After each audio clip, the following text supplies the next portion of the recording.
Welcome to Talk is Sheep, the official podcast of the Wild Sheep Society of British Columbia. Brought to you by our title sponsor, Mountain Tough Fitness Lab. Come along with us as we take conversations that matter to you into the high alpine.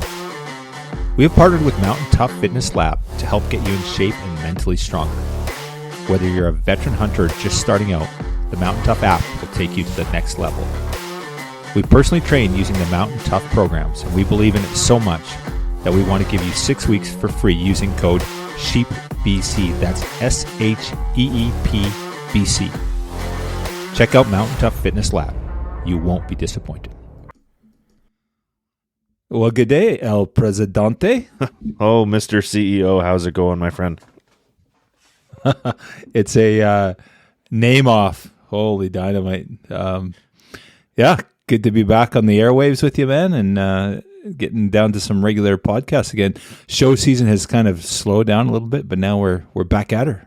Yeah, it's always a nice week or so after show season when you let everything sink in and you wait for all the angry people to reach out. And I don't know about you, but I haven't had any angry people.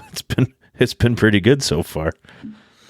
Yeah, it has been good. Just a great weekend of celebrating wild sheep conservation, and just got the family together, and like a massive family reunion, 1,100 people of your closest friends, and yeah, it's a great vibe. Just almost can't wait to do it again next year, but I need another week or two before I can really let that sink in. So yeah, it's pretty unreal when you're looking around and you see all the feedback online, and everyone's still posting about, greatest show they've ever been to. It's like, well, don't want to go that far, but also don't want to sell ourselves short. It was a pretty incredible weekend, and one of the biggest kudos I feel is when Ryan Jacobs from Boseville Jacobs, he comes here in beginning of January, and he's like 3 months solid of show after show after show every weekend, and he said it was one of the best shows he's ever been to, not just this year. So it's like that spoke volumes to me. Yeah, super cool. So, we listen to our members, we listen to our guests. So reach out, let Greg and I know, what do you guys want to see? Let's think a little bit about Sheep Hunting University. We had an all-star lineup this year. Who do we want next year? Do we want some of them back? Do we want new faces? What kind of seminars do you guys want to see? So you're going to have to let us know. What kind of exhibitors do you want? So we're going to grow the exhibitor experience a little bit. So we'll have some new vendors this year. Who do you want as vendors? And so that's kind of some of the things we're thinking about. We got some really new cool opportunities that have come up. We've had some people reach out to us that are super keen to try some new stuff. So we're working on a few things for 2025 that's going to knock your socks off. But reach out to Greg, myself, Pete, our membership chair, or any of the team, and just let us know, because this is your show, we put it on for you. It's not for us, it's for you. And if there's something that you guys want to see, let us know. We'll do what we can to deliver. Yeah, when you say we put it on for them, I could tell you we might be enjoying ourselves, but we're busting our balls all weekend long there and running around like chickens with their heads cut off. But and a huge shout out to Connor. I mentioned him on the podcast pretty regularly, and it's obviously Greg's son, and just workhorse all weekend. He rolled his sleeves up, skipped school for a couple days, but he went to town working his butt off, and he was definitely one of the big boys. He should have been drinking beer at night. He's not near enough old enough to be, but he sure earned it. Man, he did a great job this weekend. So yeah, a lot of people got to meet him, and he wants to do it again. So I guess I can't say no anymore. Yeah, it cost me a Coke too. I pulled my challenge going out, and I didn't even get it in my pocket, and he had his out. He's like, "You're buying me a Coke." And I'm like, yeah. Well, he hounded me for about a day and a half, and finally I'm like, I just gave him a 50. I said, "Go get yourself a Coke and bring the change back." Oh my goodness. It was awesome. Yeah, well, before we left, I was forcing him, like, you got to put this in your pocket. It's like, as soon as people figure out who you are, someone's going to hit you with the challenge coin. He's like, I'm not old enough to drink. I'm like, it doesn't matter. It's going to come out of my wallet. Take the challenge coin. So sure enough, he did. Yeah. But he still spent all my money. But hey, what do you know? He earned it. Yeah, he certainly did. So Thursday night of our Salute to Conservation, we had our whiskey masterclass. It was hosted by Okanagan Spirits. What a great night. Tyler Dyke from Okanagan Spirits, he's the president, came down, put on a fantastic show. The feedback, we had a full house, 75 people, and it was absolutely packed. An amazing night. I've heard so many great reviews, but at that event, we unveiled our new whiskey, and Steeples Range Rye. Steeples is a famous winter range for bighorn sheep, Rocky Mountain bighorn sheep in the Kootenay region, and that inspired this third round. It's a rye. It's absolutely gorgeous, beautiful. Renee Thornton came up to me and she says, "I'm a whiskey aficionado, specifically rye. This is the best rye I've ever had." She was absolutely raving about it. So it's live now. It's on Okanagan Spirits website. We do a limited run every year. We buy a cask or a barrel, cask barrel. I'm not sure which one they call it. And this has got a port finish on it. Absolutely stunning rye. And so there's a limited run. We got 250 bottles, something like that. It usually sells out in about 3 or 4 weeks.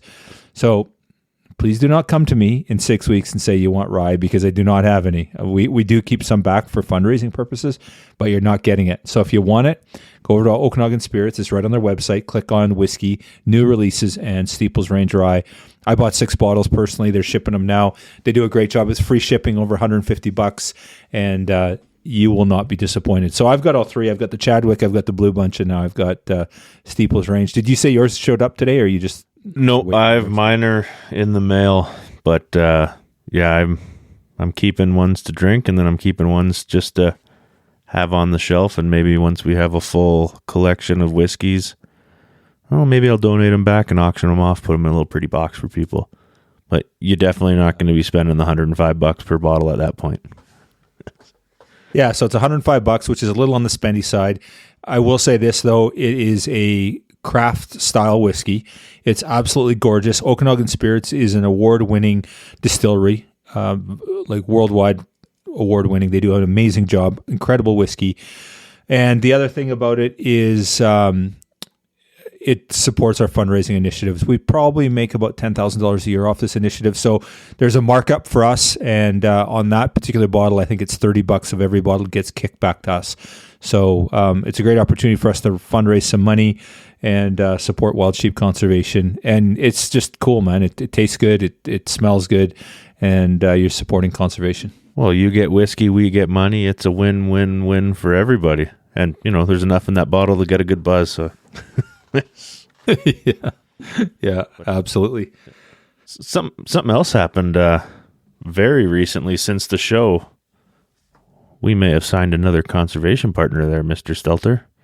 Who do we got online? Yeah, you bet. So, our conservation partners, I've said it time and time again, and our official sponsor, this past year, it was $190,000 in revenue that program built for us for conservation, wild sheep conservation. And we've just signed a brand new partner. We did the paperwork, I think it was Tuesday, the ink dried, and we're really excited to bring Onyx Maps on. They're our exclusive map provider for the Wild Sheep Society BC. You're going to see a lot more from them. They've just signed on, and we couldn't be more happy to welcome them. They've got a great product. I've tried their elite subscription, and I did some cross comparisons with some of the other providers. I've tried a few different ones. I'm not even going to mention their name now that Onyx is our partner. And Onyx performed amazing in the field. There's some really, really sweet features. One thing about it, they're building their Canadian market. So they're really aggressive in improving on the Canadian product, sort of tailoring it to what you need. And they're really, really conducive to feedback. So they're looking for, to reach out and say, hey, you could do this, you could do that. But I'll say the mapping features in Onyx Maps is super, super sweet and great system. And I love it. And with all our conservation partners, I'll say it again, is that I love the products. We sign these partners because we believe in what they have, their product, and Onyx Map is just another extension of that. So welcome to the team. Yeah, exactly. And then we'll end this one with I'm going to push the WSRs again because, man, there's some tickets are going hot and we need to get them out the door. And there's some great hunts up for grabs right now. You need a desert bighorn, it's there. You want a heli hog hunt with an oodad, in Texas, it's there. Like Silver Sage Antelope's there. We got Barney Sports Chalets, Ultimate Sheep Camp's there. Like, we hit it out of the park, and we appreciate everybody buying tickets, and there's still some left. Yeah, the Barney Sheep Camp, it comes with a Sacco firearm. It's a Sacco 90, I think. I'm not going to get the model right, but it's a 6.5 Creedmoor, perfect sheep hunting rifle, and $1,000 credit toward the Hilly tent, and then all the gear. It's got the Barney's pack. It's got his new ultra lightweight pack, and it's just a killer setup. The hunts are amazing. Again, Greg and I have said it. We'll say it again. That includes all your travel to and from where you're going hunting. So you don't have to spend a penny. You basically show up. We give you travel credit. We give you money for your licenses, and you just rock up and go and kill yourself a giant bighorn, or you go and kill yourself a silver sage antelope. So yeah, absolutely. Very cool program. And again, it supports our conservation initiative. So you get a cool hunt, and we make some money and look after the sheep. Perfect. It's a win. Absolutely. So we're going to chat with Ryan Holm on this one. Ryan was the marketing director for Mystery Ranch. That's when I got to know Ryan. I met with him in Bozeman a couple years back. Really cool guy. Really switched on in the industry. Hardcore hunter. And so it was fun. We had him on because we wanted to talk about the new merger, right? So our other conservation partner Yeti, bought out Mystery Ranch. And of course, Yeti is a massive several $100 million a year business. They took over the Mystery Ranch brand. And we just wanted to get Ryan's perspective on it. And of course, we talked hunting and a whole bunch of other stuff. But it was pretty cool to connect with Ryan and sort of see what's going on in the industry, what his take on the merger was, or the acquisition was, and where it's going. And had a great chat. We kind of caught up on what Ryan's doing these days. Very involved with brands that we love, 2% for Conservation, and the sponsor of this podcast, Mountain Tough Fitness. He's one of their lab rats. So Ryan, if you look at him, it's actually, we have a pretty good chat about this. And Ryan he's a climber by trade, or by I guess experience. That's what he does. He loves climbing, and he, with climbing, you want to be super lightweight and you want to be super strong, right? Because you're climbing. That's what you do. And he when he got more into hunting, he realized that, well, extra weight goes a long way with muscle to help you sustain in the backcountry, so you can carry out those heavy loads. If you're a scrawny little guy, it's pretty hard to carry these heavy loads. So Ryan and I talk a little bit about this. I think he says he put on 20 to 30 pounds. I can't remember the number. It was a significant weight gain for a guy that's pretty slim in all muscle. And he said his performance in the backcountry is just gone through the roof. So very cool chat on backpacking and training, and we touch on Mountain Tough, the podcast sponsor here, and the great programs that they have to offer. So with that, we'll go and listen to Ryan and I chat for a little bit about all things hunting, all things conservation, all things training, and all things, I guess, industry. This episode is sponsored by our conservation partner, Yeti. Thank you, Sitka Gear and Yeti, for investing in healthy wildlife and sustainable ecosystems. Well, good morning, Ryan. Welcome to Talk is Sheep. I guess you're coming in hot from lovely Bozeman, Montana on this February morning. Yeah, man, we finally have some snow here, so it's been nice. It's been a really dry winter. Last year we had so much snow. I was like, this is how glaciers get made. And now it's been just completely dry all the way up until the month of February. So we're finally just getting some snow. So it's nice to actually get out and do some skiing with the family again. So, yeah. Yeah. Does it, no snow really impact things? I know there's a lot of snow sports there, but does that sort of impede things? Or I guess you can still get out in the backcountry, do a little bit of hiking and looking at wildlife and that sort of thing too? Yeah. I mean, well, this town is just totally built on the outdoor community, So it's like tourism is like a big thing for supporting Bozeman. So, I mean, we have a school, but as far as like outdoor activities like skiing or snowmobiling, even fly fishing in the winter, all that stuff, it's just like it's a big impact. So people still visiting Yellowstone to kind of do those big tours around the park. But yeah, snow's a big deal. So especially if you're a skier or you're an ice climber, obviously you don't need snow for ice climbing, but highlight just up, just behind the house here is kind of one of the places to ice climb in the lower 48. So, yeah. Do you do much ice climbing yourself? Yeah, a ton. I do. I guess you could call it alpine climbing, but it's kind of like a mixed of when you're using your ice tools, you're climbing on the rock and you're also climbing on the ice. So you kind of like transition between the two. So it's called mixed climbing. But yeah, I've been doing it for several years. It's kind of an evolution of being a climber and sport climbing and doing bouldering, and then doing gear climbing. It's like a kind of a culmination of all the two. It's got all the risk and excitement that you need for sure. So maybe when you come down here sometime, we'll take you out. Oh, yeah, that would be. I've done a little bit of climbing, but nothing technical for sure. Mostly climbing wall type stuff. So is there a big community that you guys, is it a club that you guys belong to, or is it just, hey, we meet at, you got your buddies, you just go and set dates and you go and climb and that sort of stuff? Well, what's nice about the Bozeman is we have like a pretty strong climbing community. We have a good gym here. So everybody, that's a part of the climbing community. We have a gym, but we also have like it's called the Bozeman Ice Festival in the winter. And so it's an opportunity for athletes to interact with people that want to get into ice climbing. So it's like a good intro class. And so I've taught a lot of clinics for that event. And so it's a great way to kind of be introduced to that sport, because it can be pretty dangerous. So, but yeah, we have a pretty strong climbing community. Just as much as we do have a hunting community here, climbing is probably even stronger in a sense. Yeah, right on. So through those courses that you're teaching, is that through a particular organization, or is it just kind of something you're doing on your own? Well, it's through the Bozeman Ice Festival, and so they actually have a guide community. It's called MAG, which is a guiding service here, and they have the permits for guiding in the Gallatin National Forest, and so they co-host it essentially, and then the athletes basically guide under that permit, and then through the Forest Service. So, but as far as like guiding as a hobby, I think that's like a whole nother life. You have to go to a ton of training to go get all that stuff certified, and then be able to actually be a certified guide. So that's if I didn't have 2 kids and a full-time job and all my hobbies. So yeah. Yeah, fair.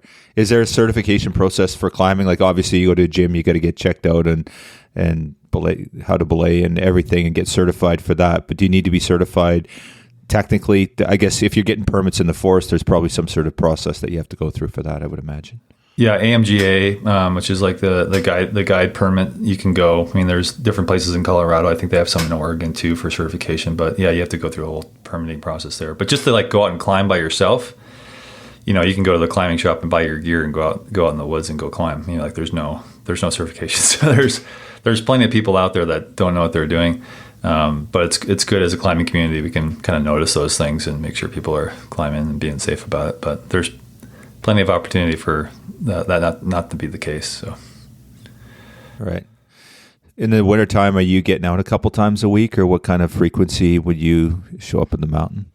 I go out I try to get out like maybe once during the day. Like yesterday, me and my wife and I went backcountry skiing before all of our meetings. So we went up and just rode up, got to Bridger Bowl, and then they have like a little, what's called like side country. So you just got off the chairlift, and then we just went off to the side, threw our skins on, and then just skinned up the mountain to the right, and then just went up to like a pretty low angle slope, because the avalanche danger has been so high recently, because we've had a lot of warm weather, and then we've had some rain. So we have like this like pretty strong crust layer that's there, and then it's been like slightly snowing on the top. And so the snow hasn't been bonding as well. So it's pretty easy to slide past 30 degrees. So we just did some low angle stuff yesterday, but yeah, we'll get out once during the week maybe, and then once on the weekend, but just kind of balancing between kids and all the stuff that they need. Right. So, yeah.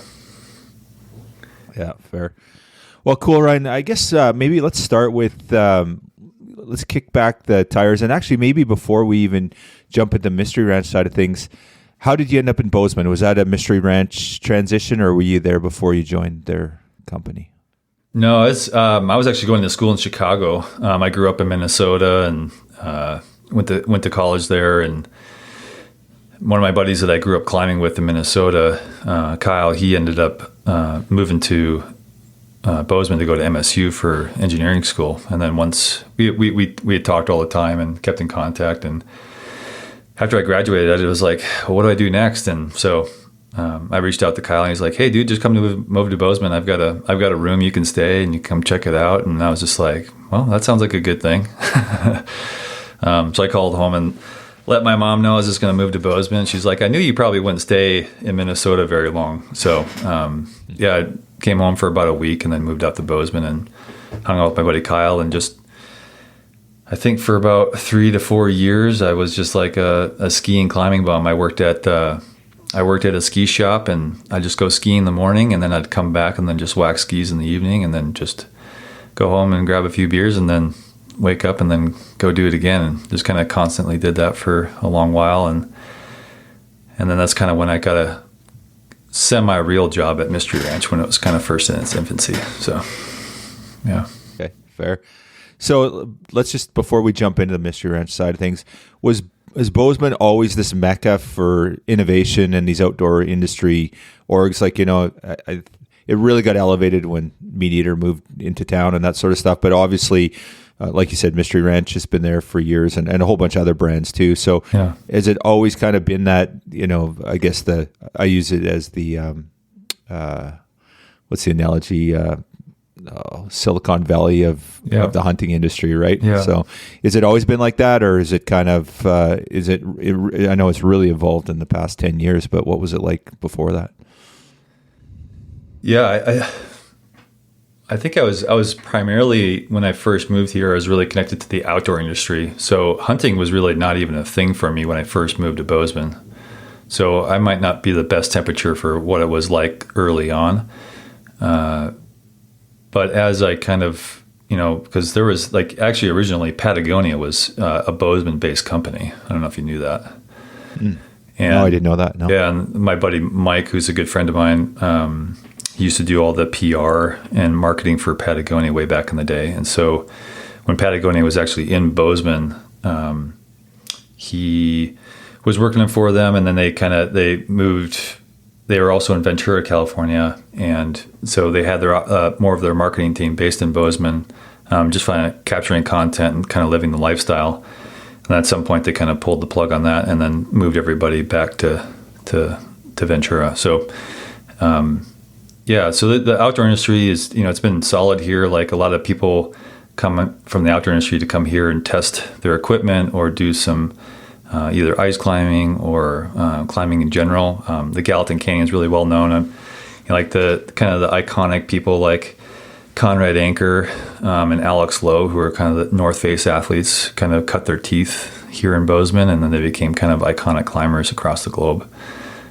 So that's kind of like more of the rich history of this canyon in Montana. So and then from being in that world, and then kind of through Mystery Ranch, getting into hunting, it definitely was not as prominent in the beginning, but obviously when, Sitka moved into town, that became a big thing. And then as Mystery Ranch was around, and then Stone Glacier started to kind of develop their own pack systems, I think that's kind of when you started to see the kind of the bubble effect of and the buzz about this town. And people always knew about Bozeman. Like if we go to SHOT Show and we'd show up and we have like Mystery Ranch Bozeman, Montana, it was amazing how that was like a conversation starter, because people are like, oh man, you live in Bozeman. And so it's like, it was always like this place that people wanted to show up or go, or have been and wanting to come back. So it's been interesting to watch like that transition of the industry in Bozeman. Especially for the hunting industry, and then it just started to slowly trickle in. I remember the day, or even like the week. We were talking about memory just before we jumped on here, and I remember the day that Meat Eater showed up into town, and it was about a week into it, and I think their whole crew came to our office and were like, we're going to work with Mystery Ranch. That's what we're going to do. I'm like, oh really? Kind of like just moved to town, and they were gonna, lay down the law as far as like who's going to be running this town. So it's interesting to see, how the hunting industry operated, just a slightly different, more from like a brash perspective. So it was interesting to see when these companies were moving to town and kind of staking their claim as like a Bozeman-based company. It was kind of interesting to watch that transition. So, yeah. Whatever became of that relationship with, obviously I guess what transpired from that relationship, I don't really know the details there. Well, we ended up not doing anything with Meat Eater. I think it was just like it was at the time, for Mystery Ranch, it was, we were trying to still establish ourselves as our own brand. And so I think it's interesting to do partnership marketing, and obviously partnership marketing today is very popular, right? So everybody's doing a collaboration of some sort with another brand. And we had built such a strong brand throughout that time. I feel like every company wanted to associate with us. So it's hard to decipher, like, what was their true motive of, collaborating with Mystery Ranch? Was it to build themselves as saying like, oh yeah, we partnered with Mystery Ranch, or was it like a true authentic thing where we both believed in each other's visions? And so it was hard to decipher because you didn't really know the true intention of the brand that you were talking to. So, so we kind of stepped more to our core. That was kind of the vision that I wanted to pursue, is that let's just keep telling the Mystery Ranch version of who we are, and let's keep telling the story of Dana Gleason as a designer, kind of his legacy that he was putting together, and focusing in more on those things as opposed to like focusing on like who's the next hunting brand that just moved to town that we can collaborate with. So. Cool. Okay, well, let's jump right into that. So obviously there's Dana the designer, and he has a rich history in the lightweight backpacking industry, and then also the hunting industry as well. So let's just touch on the ethos of Mystery Ranch, the sort of early days evolution, how that brand sort of began, and then I guess the growth, because there's tremendous growth, and just dive right into that stuff, Ryan. Yeah, where to start? Because it's so complex. It's easy, right? Easy. It's so complex. And I probably, I know that it'd be nice to have, Dana on this podcast too, because I feel like he's obviously the one that has lived it, and I'm the one that has helped tell it. And so it definitely sit in a different seat than where he sits. But I'll try to do my best, and hopefully he won't give me too hard of a time. But, from originally when Dana... moved out west and came in through South Dakota. He lived there for just a short stint, and then when he moved into Bozeman, he actually started his first outdoor line called Clutterworks. Have you ever heard of them before? No, I have. Because we did like a little retro build of the Clutterworks while we had Mystery Ranch, but it was basically his first kind of like ski outdoor pack line. And he was working on a project, and the person that he's working with, they had to kind of at the finish line of that project, they had to get all the pack design stuff done within like a few weeks. And so he just cranked out like a whole pack line within like 2 weeks, and then it became what is known as Clutterworks. Really cool stuff. It's amazing how even at the Bozeman facility, we still fix those Clutterworks packs that he designed like 35 plus years ago. So just like speaking to durability of the brand and durability of the products, like he was always like innovating with like the highest quality materials that were available even in those early stages of his career.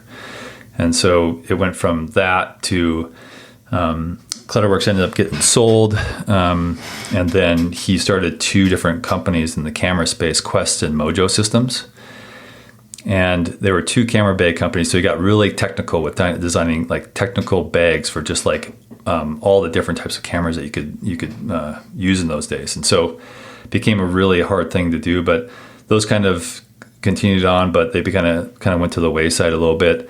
And then that's when he came out with Dana Designs. And Dana Designs was like the outdoor most well-known backpacking brand in the U.S. at the time. That was them, and also Kelty, and there's one other that I'm probably forgetting. But that was kind of like the time where he was designing these like backpacks that were designed to carry heavy loads, people that were going into the wilderness for 5 to 10 days. You know, he really had to, the people really wanted to carry a load, carry all their camping equipment. And so it became this kind of thing of designing backpacks for like real users that were going to like really use this stuff and not just be like, oh, I'm going to go out for the weekend and we're going to hike in a mile and then we're going to camp. It's like, no, these people were like really going in there. So yeah, that's kind of the beginning of where kind of Dana got started. What year would that be, Ryan, give or take, that he started building Dana Designs? Give like roughly. It was like 1975 maybe with Clutterworks, and then I think as it kind of transitioned, I might get these dates wrong. We could look it up online at some point. Yeah, give you some more ballpark. dates, Yeah, but I think as you go into the 80s and 90s for Dana Designs, and then going into, because Mystery Ranch essentially did start in 2000.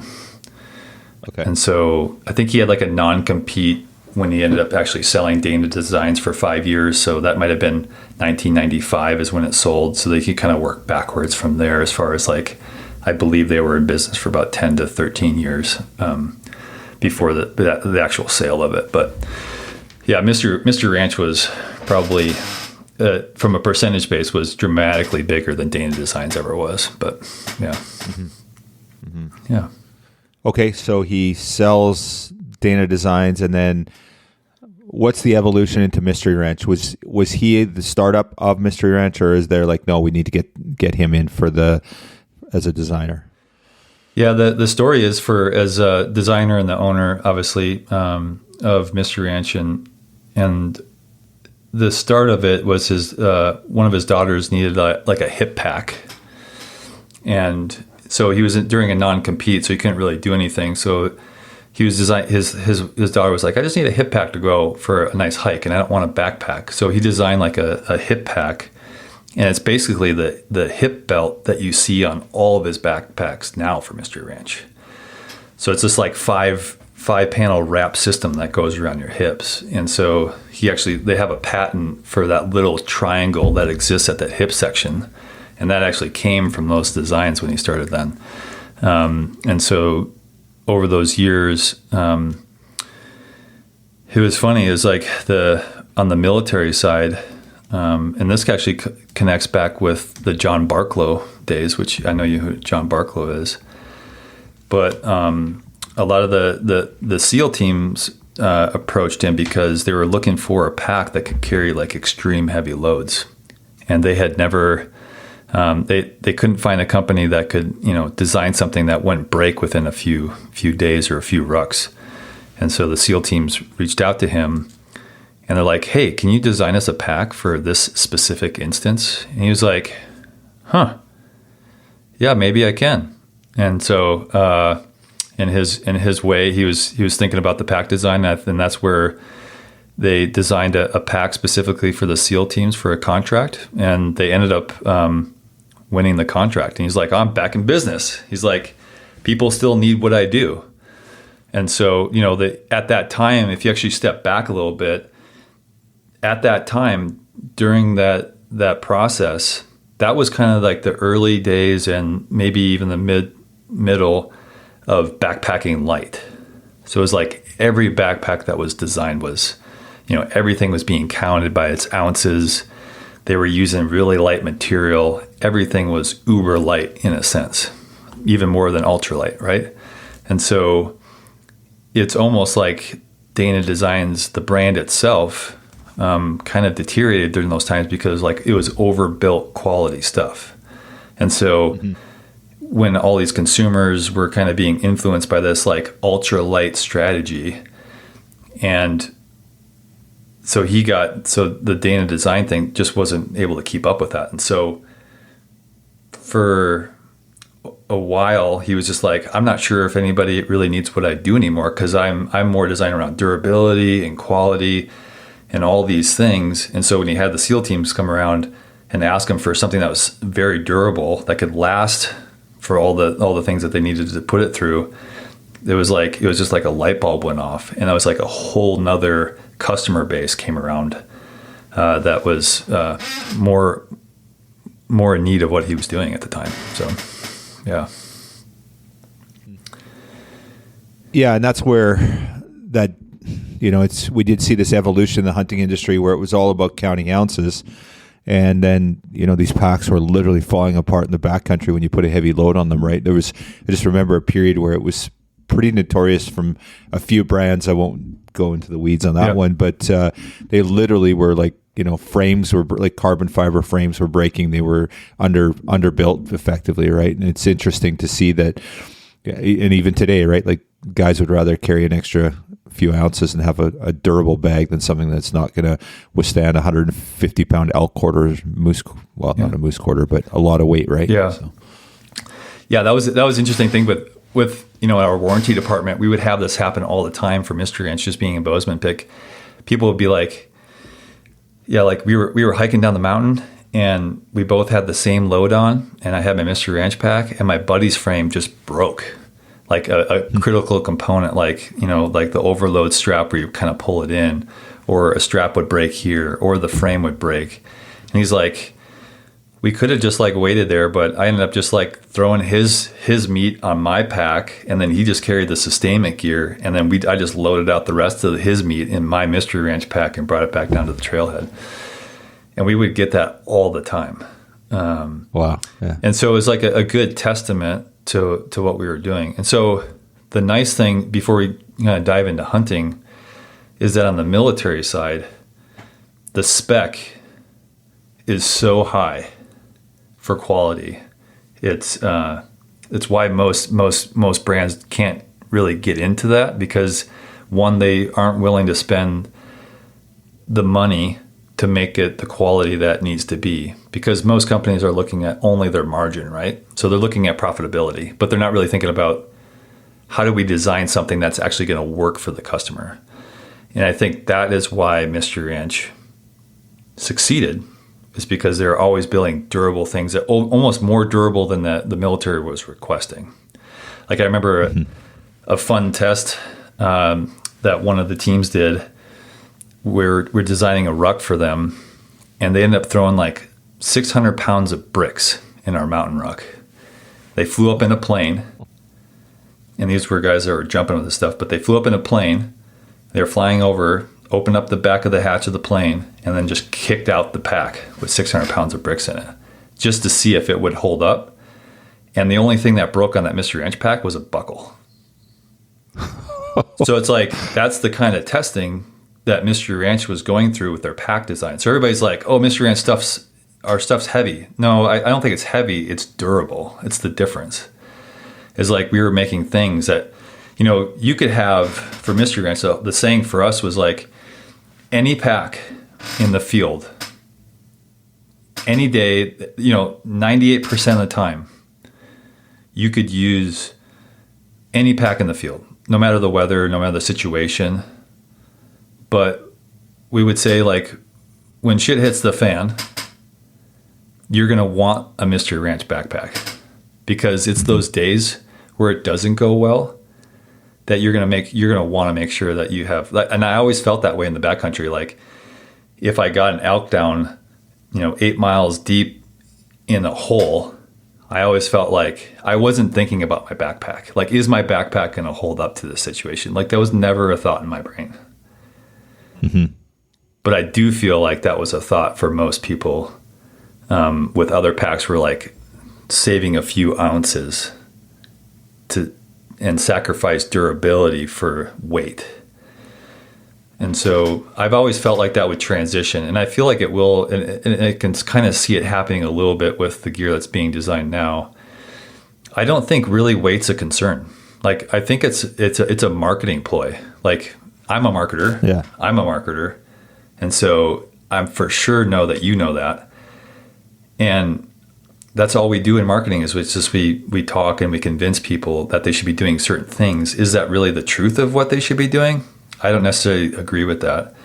And so I think ultralight is being overstated in a lot of ways. And we should be actually thinking about security and the safety of that individual. That's really what we believed in, because one of our main customers for Mystery Ranch was the wildland fire industry, and everything is about safety. The conversation is never about weight, ever. Mm-hmm. Like we're not sitting in a fire meeting having conversations about how much does this pack weigh. we're talking about safety. Like, what are the safety features on the pack?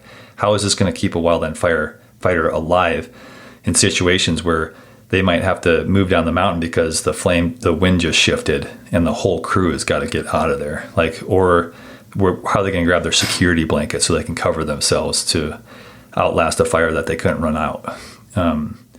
So our mindset was more about durability and safety. We were never really in the mindset of like, how ultra light can we make this to compete with the market? It was never really a thing as long as I was there before I left. So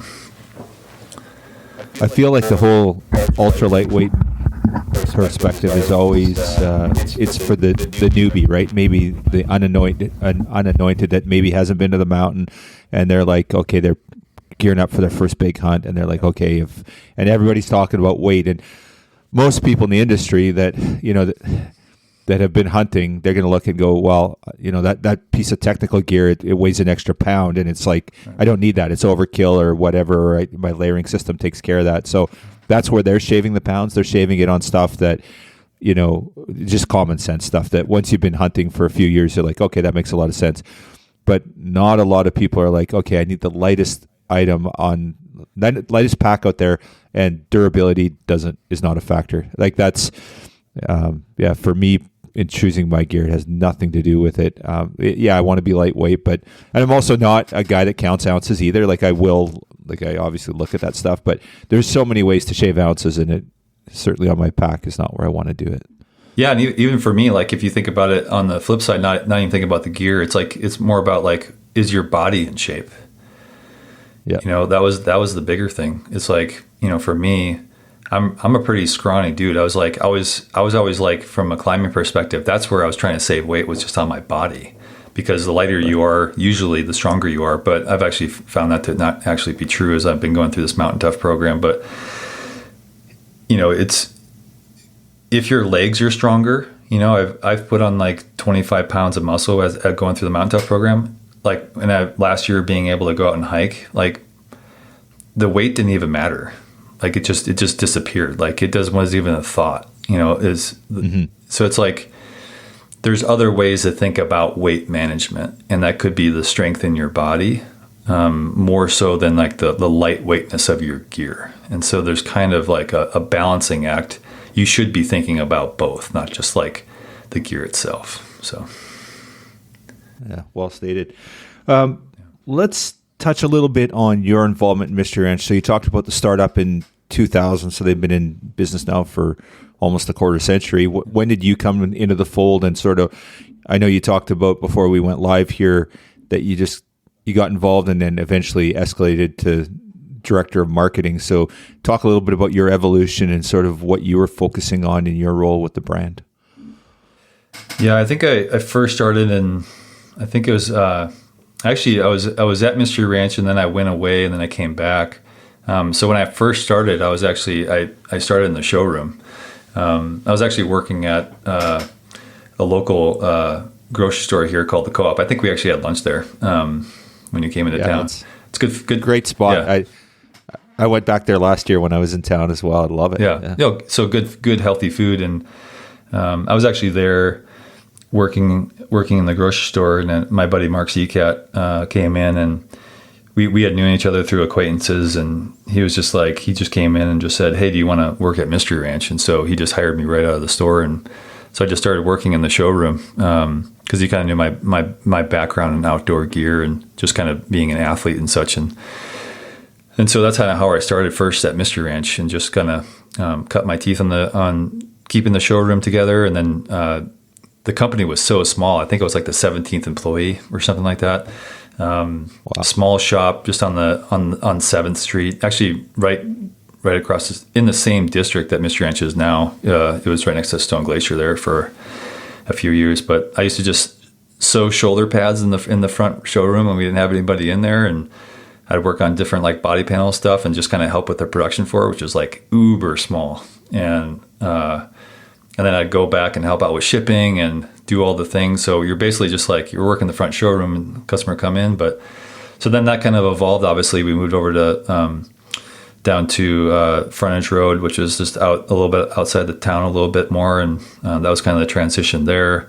And then we transitioned over there. I left for about a year, and then I ended up working for another company for a few years called Pacific Outdoor Equipment, which was like a sleeping pad company, and they did bike panniers and stuff. And then they transitioned to being what's called Highlight Equipment. And then from there, I ended up getting hired back from my good buddy Luke Buckingham, who's kind of like the rancher at Mystery Ranch. If you're talking about culture, he hired me back.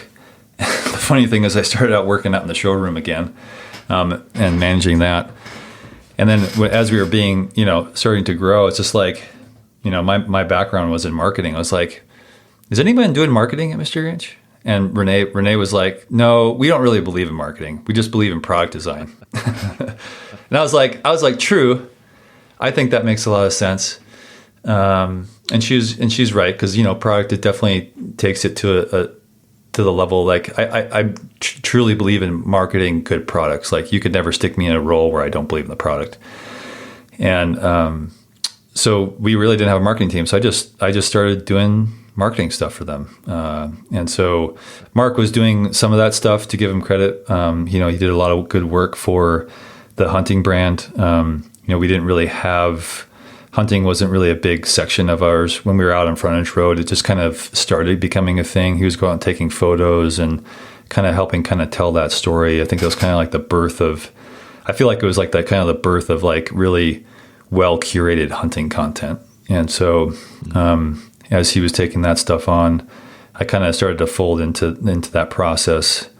That was even before like the Instagram days. Like now I'm really dating myself, but Instagram and Facebook wasn't really even a thing at that point.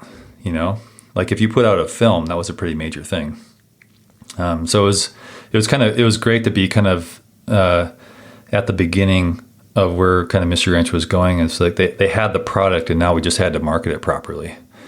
And so it became a thing where I was like, well, let's just start a small marketing department. And so I talked to Dana and Renee about it. And so my buddy Tim Gates and I just started the Mystery Ranch marketing department. And so we did a little bit of everything. We did the catalog development. We started doing like brand style guides. We started doing like photography shoots and video shoots, and ended up designing and putting together the whole ambassador program, which ultimately became like a 23-person ambassador team before I departed. And then we hired kind of put together a PR team, and we had 3 PR agencies throughout my tenure there that were all working at the same time, because we had so many different verticals, right? So like I was overseeing marketing for hunting, wild and fire, outdoor, and military.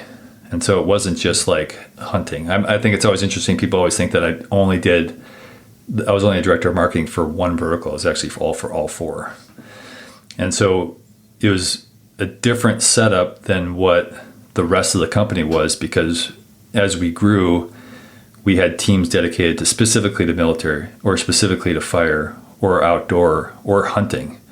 And so we had a whole sales team. They were called, I can't remember what you used the term, was like a tribe leader or something like that, when we first were kind of really small. But they had different segments of the business. But then marketing kind of just had one team that fulfilled the need of all of them.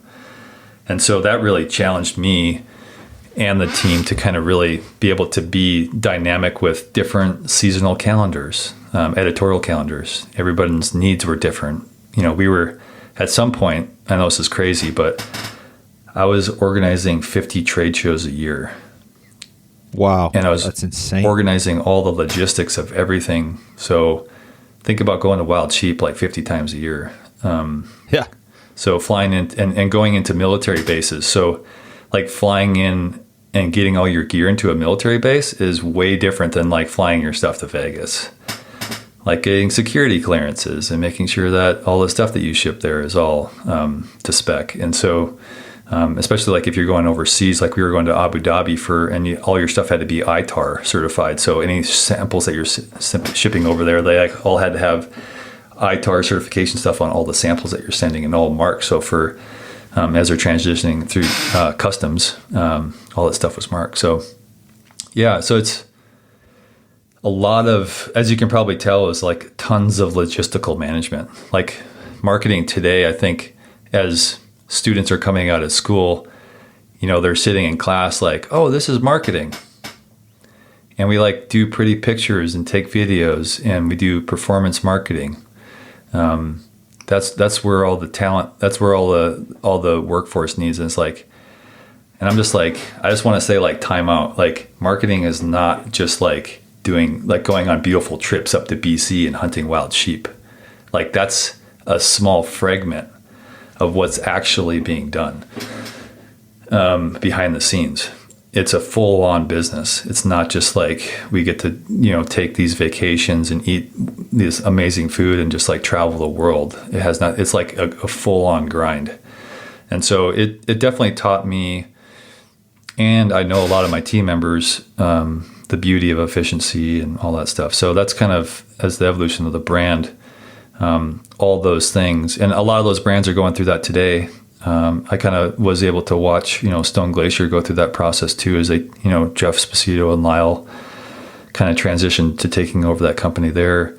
Just kind of watching them go through that same process, because that's what they really had to do, is kind of get into the weeds and less about the pictures. So, yeah, cool. So when you look at Mystery Ranch and basically effectively no marketing whatsoever, and then you come in and you built this team around it, and now you've got how did that affect sales? What did that do to the growth of the organization? And of course there's a whole bunch of other things going on, like getting military contracts and all these moving parts that contributed to the growth as well. But you look back to the origins, starting with nothing back in 2000 to where it is today. It's a multi-million-dollar company. It's huge, right? So how important was it? And talk about that transition.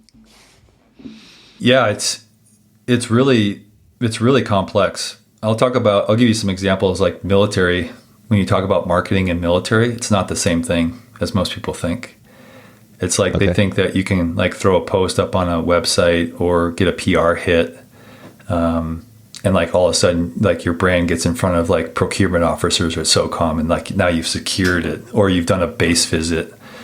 It's like, no, that's not how it works. And so having relationships with those people, getting to know them almost as family members, that's really where we would spend our time with. That's the key component, because they are real people, and we always wanted to treat people as humans and not like a dollar figure. So a lot of those people have become good friends. Even had lunch with a good friend at SHOT Show that we worked with for so many years. Even though I wasn't still at Mystery Ranch, we still have a good working relationship, and also but also personal. And so we would like produce like these really high-end films, and then we'd have to transfer them to a CD, because you can't give the military a USB drive or some sort of link to some sort of domain outside their system. So like really it was like we would design these like really highly functional educational platforms, so they could educate the procurement officer on the actual technology, and then actually give it to them on a CD so they could watch it later. And no one was doing that, right? So we just like thought about it differently, about like, well, how can we be in the room but not actually in the room? And so that's marketing for military, right? And then the other side, the flip side, is like hunting, where it's all promotion, right? So you're going to trade shows, you're getting PR hits, you're doing campaigns, you're doing like high-end photo shoots for Instagram and social, and doing paid behind all that. So it becomes heavy promotional. You're competing against a marketplace that's pretty saturated.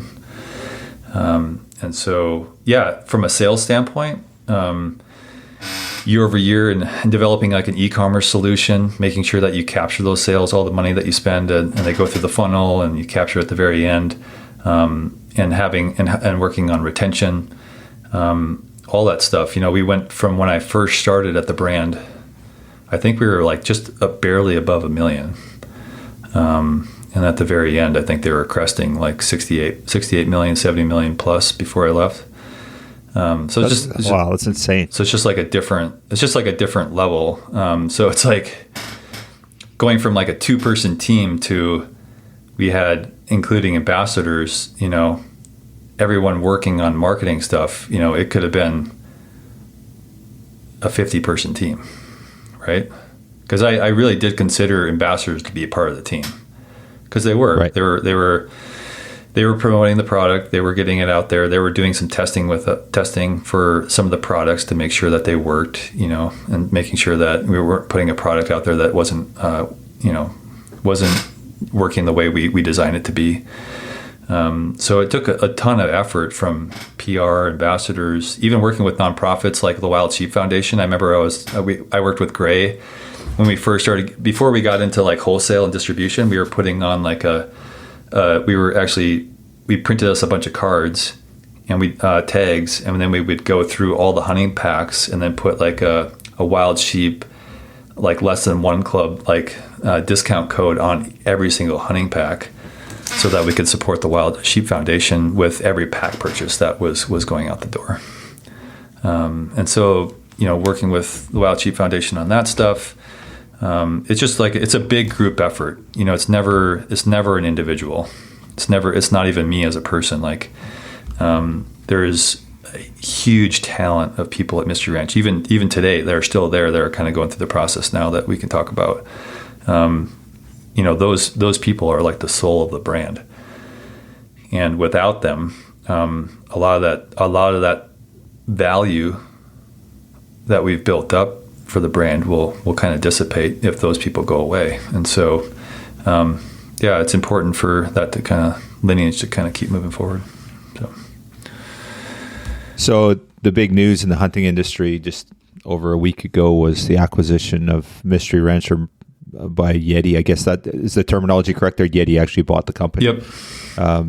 So when we look at, Mystery Ranch and this history, this rich history of a 25-year-old organization that's really growing and like a very distinct brand, and then to be taken over by Yeti, you now that have left Mystery Ranch and doing your own thing, what does that look like to you in terms of what's it going to do to Mystery Ranch? How do you see this progressing in terms of, Yeti owning this product? It'd be really interesting to see the transition. I'd love to hear your perspective having worked there. Yeah, I was on the leadership team, and through that process, we had several different offers that got turned down. And the nice thing about the fact that those got turned down is because they weren't really in alignment with Mystery Ranch at all.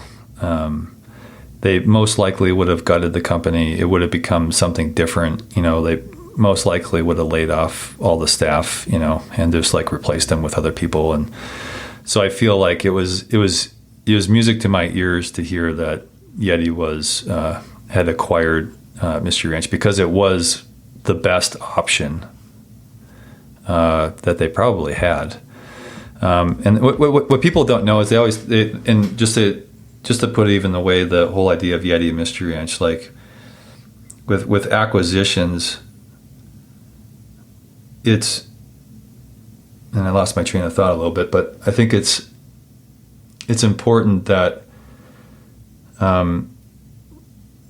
that the ethos of the brand can kind of move forward. And I've seen acquisitions happen before where, the whole company kind of gets sucked into the brand. And so that's kind of like the one fear, is that Mystery Ranch doesn't become Mystery Ranch anymore. It just becomes just a Yeti brand. But I feel like that's probably what will happen with that. I think all their teams are probably going to integrate with Yeti, is my prediction, because Yeti doesn't really do a lot of acquisitions at all. Like, they're not like a Vistage or a Claris, right? Like, where they buy the brand and then the brand still works independently of the brand that they were acquired by.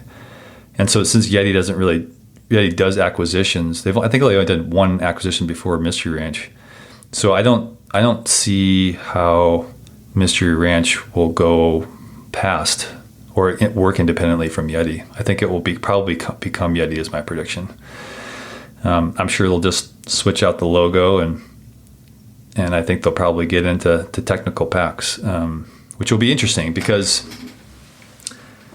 I was talking to a friend the other day and talking about that, and it's like, Yeti's made, cups and coolers, right? So it's a really easy thing to explain. Like, it's a You put your drink in your cup, whatever that drink is. You put ice in the cooler, and you put meat or your food for the trip, So it's a really easy thing. Like from a consumer-based standpoint, it's not hard to explain. It's super durable. It's heavy, but very durable. Keeps your ice cold for days, if not a whole week. So it's really easy. And then you can produce content and videos about how people use Yeti products, because a lot of the Yeti films, if you watch Yeti films, usually there's not even a Yeti product in there, but there's just some sort of association with the content that there's a correlation there. So now to go from that to a more technical product like Mystery Ranch, where you have to explain frame systems and how they adjust and how they load and how different weights carry different things and how these technical fabrics work in different situations. And then in each one of those verticals, all those relationships are different. Especially and I'm sure the military stuff will be probably the hardest one to transition, because it's all about relationships and contracts and procurement and how all that stuff works. Wildland Fire is even more complicated, because Wildland Fire really doesn't have that, as far as like a market cap on it. It's not a huge business. It's more of like a passion thing, When we started working on Wildland Fire, we weren't thinking about revenue. We were actually thinking about how can Dana really wanted to create gear for people that will use it and will benefit from our design. So it'll be interesting to see what happens to Wildland Fire through this process too. So do you envision potentially, I know you said like long-term, you feel it'll probably just get swallowed up in the Yeti brand. Can they have a Yeti branded Mystery Ranch line effectively, this exclusive line, kind of like a signature line of backpacks? Is that where they're going to initially go? Or do you think it's just going to be like, you look at, for example, a Stone Glacier with Vista, right? Vista's name is not really attached to that other than the ownership team, right? So do you envision it maybe initially running like that? Well, obviously it's running like that today, but a year from now still running like that? Or do you think the integration is going to be swift and sort of, it's just, you go to Yeti and there's their backpacks and they're a really good quality Mystery Ranch backpack, but you don't even see the name? From my perspective, I think it'll be swift. I think there's more brand equity, Yeti, from like a recognition standpoint globally, and their distribution. Like if you think about it from a business perspective and don't even think about the brands, like Yeti just, their distribution is so much larger than what Mystery Ranch has as a brand. And Mystery Ranch only being a $70 million brand, I mean, Yeti's like $1 billion brand. Mm-hmm. It's just a different level. I think they sell like a single color, single SKU, like mug that probably makes like $250 million a year, right? Yeah. So it's just like at a different scale. And so I think if you're thinking about it from like, Yeti makes travel duffels and school backpacks right now, right? And everyday carry is a huge market. Like there's a wealth of opportunity there. And I know that Yeti recognizes that, and technical packs. And so I generally think my prediction would be that they probably immediately stop the factories and then just like transition, slapping a Yeti logo on the pack and Mystery Ranch. I'm not sure that you'll probably see Mystery Ranch go forward. You might see a remaining liquidation of the Mystery Ranch stock, and then you'll probably just see Yeti follow up and probably just see the pack line transition to the Yeti.com most likely. But that's all hearsay because I don't know. And the interesting thing with Mystery Ranch was that we had always talked about clothing. So it'd be interesting to see if they get, Yeti gets into clothing, like technical apparel, like hunting apparel and military apparel, even Wildland Fire apparel, which actually from an NFPA standpoint is really hard to get all that stuff certified. But it'd be interesting to see kind of, I don't really think that the pack line is the end of the conversation, if you know what I mean. Mm-hmm. Yeah. Mm-hmm. Yeah, it's going to be an interesting transition on how this it all shakes out. What it looks like a year or two from now, for sure. Yeah, I mean, I really hope that the soul stays with. I mean, it seems like when Yeti was first around, like we worked with Yeti quite closely on a lot of content development when I was there, and so I knew a lot of those guys there. We worked with them on content. We were shooting films. We were shooting photography. that whole process, we were sending each other stuff back and forth so that we could get in photo shoots and collaborate together. And Yeti's always been a pretty strong hunting brand. I feel like it's become less of a hunting brand. It's become more of a consumer brand, right? For just like the general consumer and populace. And obviously that's where the growth came from. So it would be exciting to actually see Yeti step back into the hunting realm where it kind of almost cut its teeth as a brand. And it would be really cool to see that kind of come back full swing. See hunting ambassadors become more of the forefront of the brand. See some of the photography come back that was so prominent before. And so I'm only cheering that on from my standpoint, is to kind of see that kind of come back full swing. And for Yeti, because if you think about it, Yeti getting back involved in the hunting community at the level that it should be. Like if you think about it for conservation perspective for like wild sheep, like if that does change, that narrative changes a little bit. I mean, think about all the conservation and the funds that will go back into assisting with the conservation of wildlife, not just in the U.S. but also Canada. It'd be a huge step, honestly. Yeah, absolutely. So curious, you obviously ended up leaving Mystery Ranch and are doing a bunch of really cool things now. Yeah. Was that part of, like, was the writing on the wall? You're like, okay, this is going to happen. This acquisition's coming, no matter what. Was that sort of part of your decision making, or can you touch a little bit on that for us from a personal perspective, I guess? Yeah, it's it was a hard decision. Like Yeti was like my soul. Like I gave everything to Mystery Ranch. It was it was probably the hardest decisions I ever made in my life when it comes to a professional career, because when you build something like that, it's like, it's kind of like when I quit there, it's almost like it ripped my heart out, just to like be able to leave. And then, but through that experience, what I learned is that it was kind of insulating in the role that I was when we first started out, when we were young and hungry in our career and we were building that marketing department. My job almost became more about performance and looking at spreadsheets and sitting in leadership meetings, which, for me, that was good because it helped me grow in that realm of my career. But I really like being a creative. I like actually doing the work, going on the photo shoots, going on the video shoots, working with ambassadors, maybe even going on the hunt with them, or, just being being in more of the creative seat and the execution of it. And so, so like transitioning away, kind of led me down a road of learning how to kind of reprove myself, because I've never like, first Mystery Ranch, most people thought I was like the owner at Mystery Ranch for the longest time. And I was like, no, I'm not the owner. It's Dana. But it was, being in the Mystery Ranch seat, you have like this kind of facade of some sort of value to individuals that work with you, because you're like, oh, you're the director of marketing at Mystery Ranch. And so like that value that you had with that brand and that association was very strong for me.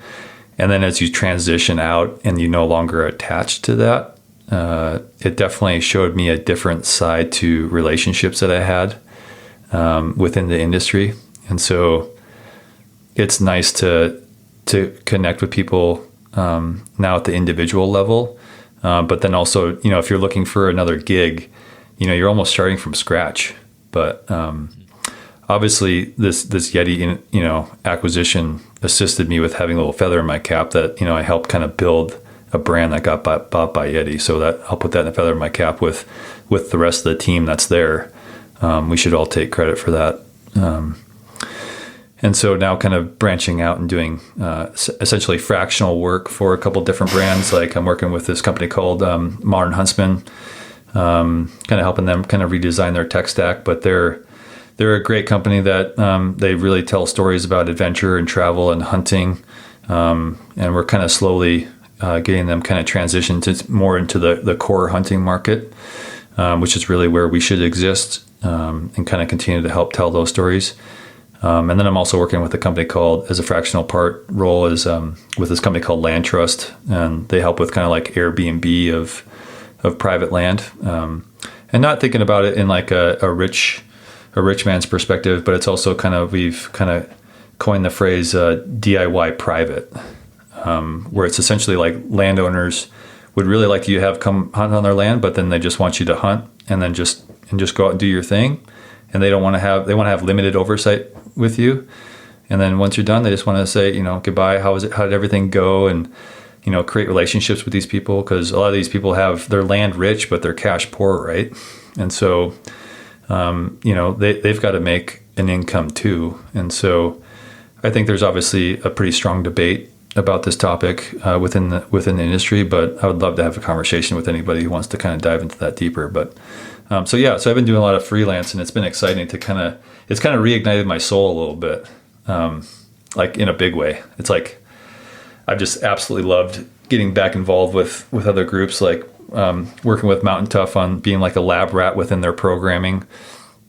They're literally just like 2 minutes away from my house, so just drive over there. And then I've been working out this other gym that kind of Jimmy transitioned out of Mountain Tough, but working out with them, but kind of going between. But Stone Glacier is just 2 minutes down the street too, and just like, and Land Trust is right down the street, and they're right next to the Big Sky Archery, so just next to the bow shop there too. So it's just like this like great community of being like back and involved and being more like one-on-one, and not having like a barrier brand between myself and that next thing. So it's been great. Yeah, that's the interesting thing about the Bozeman community is it seems like it is a cohesive community that, obviously there's brands competing, right? Like you look at, Mystery Ranch, Stone Glacier, Sitka, they're all sort of in the outdoor space, and they all kind of have competing products that not necessarily the core products are competing. I guess you can make that argument with Stone Glacier and Mystery Ranch, but there just seems to be this cohesiveness, like this tight-knit group that they like, the rising tide rises all boats, right? Yep. It just sort of seems like that. And I don't always see that in the outdoor industry. There seems to be, or the hunting industry, there is a little bit of, I guess, some bad blood there too. But Bozeman's done a pretty good job of bringing everyone together. Yeah, and I guess I've always sat in the boat that I've always thought competitors were great, because competitors can push you, and individuals push you. Like when we were working a lot on projects like helping develop. When I kind of helped bring the whole relationship between Mystery Ranch and Sitka with the subalpine, and bringing that relationship together. Like I was working with Lyle when he was working at another design agency, Lyle's now the marketing director at Stone Glacier. Like, those relationships that we built over the years, you never know who you're going to end up working with next, right? And so I think it's always really important just to kind of build good relationships. And I've never really seen a competitor as an enemy. Like, we were even at like the Montana Guide and Outfitters banquet together at one point. And I think maybe you were there even. But we were there, and we gave up and gave a talk about each one of our brands, and Jeff was sitting at a table, and I gave kudos to Stone Glacier at that point too for what they were doing as well. I don't think we need to create like animosity between each other for just like artificial reasons because we're competitors. I think it's just like we're all kind of working towards the same goal, and we're a pretty small community. Like was like hunting like less than 1% of the population in the U.S. as far as like, it's like infighting between each other doesn't really make any sense at all. Like we're all trying to like rise the tide and bring more people into hunting. So like why really act that way for no reason? So I always try to create relationships no matter if they're a competitor or not. And so that was always Dana's mindset too. He loves Stone Glacier being a competitor because Stone Glacier would actually push Mystery Ranch to get more into the ultralight realm, even though it wasn't somewhere we wanted to be. Yeah. Super cool. Yeah. Great approach to it. And I got so much respect I really see that coming out of that Bozeman community. It seems to be really, really prevalent down there, the support that every like all of these companies give each other. So super cool. Yeah, man. So let's talk a little bit about your lab rat stuff. So Mountain Tough, obviously, they're the title sponsor of Talk is Sheep and been really good to us, and we're a great brand. I love what Dustin and Weston and the team are doing over there. Let's talk a little bit about what does it mean to be a lab rat. Talk about the 25 pounds you've gained. Obviously, anyone that's got any brains has got to get on that program if it's working that good for you, man. So.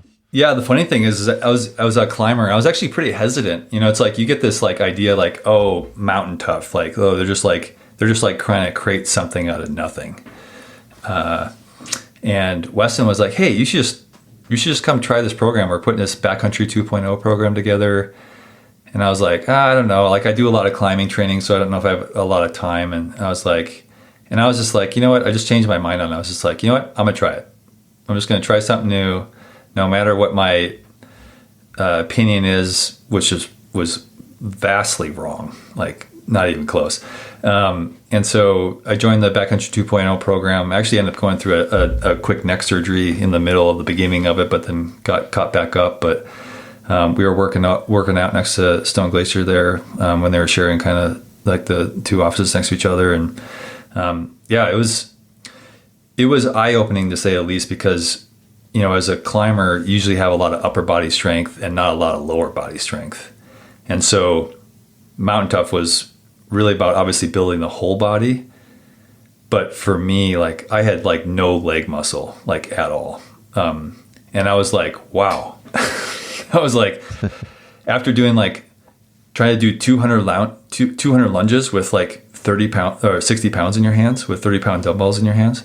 Like that was just like, it was humbling to say the least. And I was like, wow, this is something different that I've never experienced. And so, you know, obviously weight for me was a big concern as a climber, like gaining more weight just in my head, or the way that industry talked. I think it's actually backwards now that I've gone through it, is that, you know, the lighter you are, the stronger you will be. But what I noticed is like the lighter that I was, the more fragile I was. And so I was always getting injured with like, you know, my back or my shoulder or something like that it would be some sort of issue. But after kind of going through the Mountain Tough program, getting my body rebalanced, because you're doing a lot of singular movements or compound movements. It was great. I was instantly hooked. So after kind of going through that program, I feel like we did that Backcountry 2.0. It felt like a millennia, but maybe it was only like 8 months. After going through that, and then when they transitioned over to their new building, I was just like, I had this goal in my mind. Like, I was like, this is great. Like, I really want to get stronger. Cause you're like, you see these guys or even gals walk in the gym, and they're like, their leg muscles are just bursting out of their thighs. And I was just like, I look at my legs and it's like chicken legs. I was like, obviously there's something to be gained here with what they're doing. And so it's nice to kind of see that, and being coached through the program with Jimmy, and Dustin kind of having oversight, sometimes working out with us and showing us how it's really done. And then Weston would jump in, or Nate would jump in. It'd be nice to see kind of where, because they're obviously were years and years in front of you, and so in front of me. And so being able to kind of see them as an example of where you could get to, it's kind of that goal. Because like if you ever join the Mountain Tough program or do their MGDs, which is their minimum gear daily stuff, like you're just doing that, you know, for a couple months, and that's good, but you really have to see like the long-term value of doing it for years. And then you start to kind of see those results of the staff. And it's nice that the Mountain Tough staff and the whole team there, like they live what they're doing. It's not like they're just like a tech company where they're like producing like fitness stuff, but then they're like overweight and eating potato chips at their computer. You know, like they're actually living it day to day, and, you know, they join the MGDs and they join the programming. So yeah, ultimately it's been great. So like my big goal, what you mentioned with like the whole 25-pound thing, is my goal has been getting up to 245 pounds, just to kind of stack on that strength. It's just so when I go out hunting, I just feel strong on my feet. And so if you're thinking about weight management, I'm actually going the opposite direction as far as like how much weight do I carry in the backcountry. I think it's like more about how much strength am I carrying in the backcountry. Do I feel mobile? So you're not just doing like strict workouts, like isolated exercises like bodybuilders are doing, but it's more compound movement. So now I feel like prepared. You know, I could get up. It's kind of like their terminology at Mountain Tough with always ready. You know, it's like I feel like I can go up and go backcountry skiing with my wife, which she really likes to do. And I don't actually have to practice backcountry skiing. I'm just in shape and ready to go. So now I have this kind of mentality of just always ready. And that kind of just drives me to wake up every morning and kind of get it done and hit it out before work starts for the day. Yeah, right on. Well said. So for our listeners, anyone that's interested, as we mentioned, Mountain Tough's a title sponsor, and they're offering promo codes as they always do with us. So if you want to try it out, like I said, Ryan tried it, loved it. It's a great program, obviously. And Sheep BC is the promo code. You can try it for 6 weeks. So that gives you a really good baseline of like if it works for you or not. I love it. It's super, what I like about it for me, Ryan, is it's for mountain hunting, really. Like it's going to work for climbers. It's going to work for a bunch of people, but Backcountry 2.0, that's designed for hunters. It's a program that hunters can. So I just love that. I guess that it's one of the few programs out there anywhere that's designed for backcountry hunters and anyone that wants to be in the mountains. So yeah, love that aspect of it. Yeah, and it's like any age too, right? It's like, and it's more about muscle activation. Like you could not even be a hunter, just like from a daily perspective, like activating your quads or activating your glutes or activating any part of your body. It really teaches you to actually activate those things. And so I know like Randy Newberg, he just started the program too recently, right? And so he's got a sheep hunt, and he's like, man, and he's got a lot of restrictions. And so they're kind of coaching him through the process of getting started and getting in shape for a sheep hunt.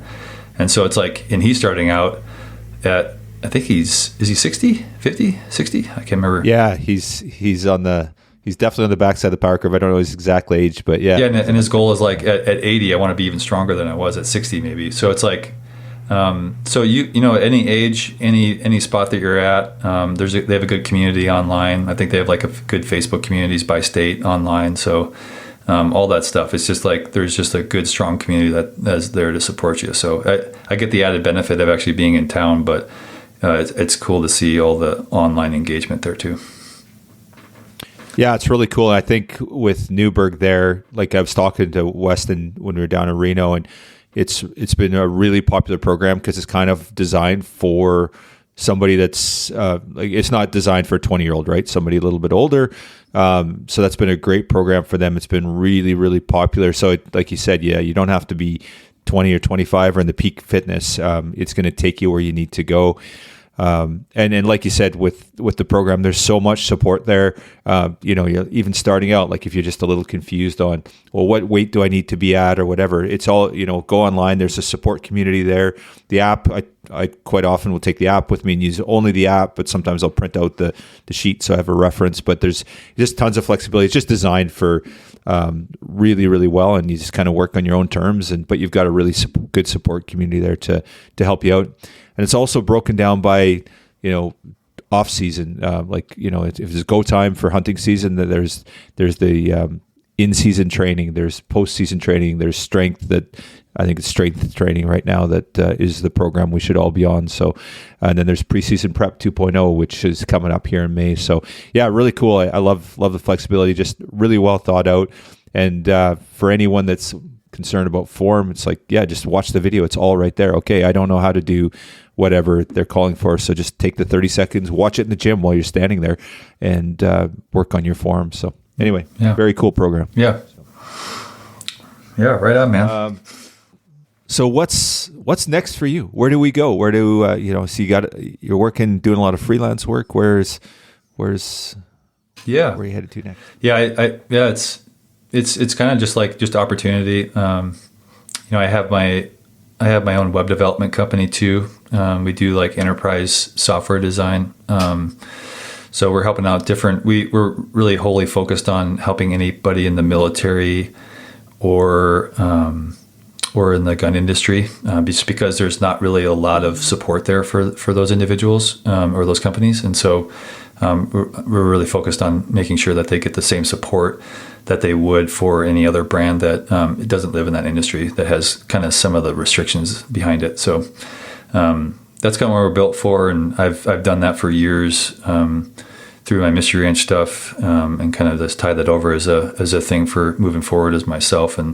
But I'm also looking for like cool gigs for like fractional stuff for other brands. So I love those guys at Peaks, which is like a new brand. I'm not sure if you've heard of them before. I have, yeah, super cool. Yeah, they're doing like tents, like teepee tents. They just came out with like a new sleeping bag. They got trekking poles. They've got really sweet headlamp that I use. It's really nice for actually obviously going in with a red light, especially like early mornings and being able to kind of move in without being noticed. And then and obviously Stone Glacier has been obviously a great brand, and I love what they're doing, especially like on the long range side of the house and what Zach's doing there with Lyle and stuff. And so yeah, it's just like it's connecting with people, connecting with my old kind of my network that I've worked with in the past, and we'll just see what happens. You know, I don't exactly know, but I love the idea that I'm doing something that I love, and I love supporting people and making what they do even better. So yeah, it's more of just it's like an open market. It's like a blue sea essentially of opportunity. So it's been fun. Awesome. We need to get some wild sheep freelance work here on north of the border, see what we can help us build our brand and sort of share our message and do a better job on the conservation end of things. Oh man, I love that. Sure. I love that. Yeah. Fly me. I love to fly out there and even just like see what you guys are doing and learn more about what you're doing. And that'd be like a dream to me. So I've never really spent that much. I mean, I've been to Canada when I was really young because we lived in Minnesota. We went there a few times, but like going up to Northwest Territories or other places in Canada, it'd be a dream. So anytime I'd love to come up and talk with your team. So that'd be great. Well, I appreciate all you do, Ryan, and you were great to work with at Mystery Ranch. And so, just in wrapping up here, Ryan, people want to check out what you're doing, your platforms. Where do they go? Yeah, social. It's just Ryan Holm on Instagram. So I'm doing a lot of cool kind of glimpse stories on there. So I just did like a little cool glimpse series like about traditional bow hunting last year, and I've done a story about some a bison ranch manager and stuff. So if you're looking for like kind of like more high level curated content, that's kind of what I'm doing there. It's less about product marketing, but more about brand storytelling and just telling stories about people, which I think is really important. And then if you're looking for web development support, we do a lot of stuff on NetSuite and other types of platforms, languages. It's just called hackproject.io. And so if you're ever looking for web development support, we do that too. But otherwise, just reach out to me either on LinkedIn or social. I'd love to have a conversation about what project you have going on next. So it's just really cool to reconnect and catch up. And I'm sure we'll do this again. And there's lots to talk about. So I'm sure we'll have you on shortly. So thanks again for everything you do. Yeah, thanks, man. Appreciate it.